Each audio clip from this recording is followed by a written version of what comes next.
बारामतीत पॉक्सो प्रकरणातील आरोपीस 20 वर्षांची शिक्षा. पॉक्सो कायद्यान्वये दाखल गंभीर गुन्ह्यातील आरोपी मयूर पांडुरंग फडके याला माननीय जिल्हा आणि अतिरिक्त सत्र न्यायाधीश बी.डी. शेळके यांनी कठोर शिक्षा सुनावली आहे. सदर गुन्हा रजिस्टर क्रमांक 224/2022 अंतर्गत दाखल होता.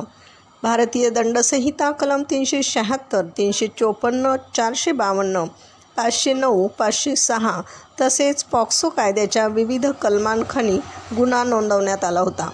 न्यायालयाने आरोपीस पॉक्सो कायद्याच्या कलम 6 अंतर्गत दोषी ठरवून 20 वर्ष सक्त कारावास आणि 20,000 रुपये दंडाची शिक्षा सुनावली आहे.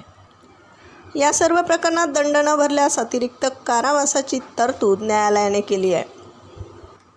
या प्रकरणाचा तपास API केशव वाबळे यांनी केला असून सरकारी पक्षाची बाजू ॲडव्होकेट कमलाकर नवले यांनी प्रभावीपणे मांडली. यवत पोलीस स्टेशनचे पोलीस निरीक्षक नारायण देशमुख यांनी प्रभारी अधिकारी म्हणून काम पाहिले. तसेच कोर्ट कर्मचारी पोलीस हवालदार ढोबणे यांनी सहकार्य केले. प्रतिनिधीसह महाराष्ट्र जनता न्यूज पुणे.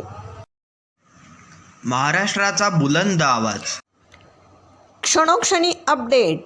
सत्याचा निर्भीड शोध.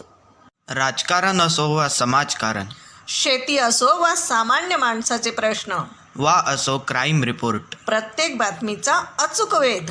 ताज्या बातम्या आपल्यासाठी. पाहत रहा महाराष्ट्र जनता न्यूज. महाराष्ट्र जनता न्यूज नंबर 1 चॅनल. आजच लाईक, शेअर आणि सबस्क्राईब करा.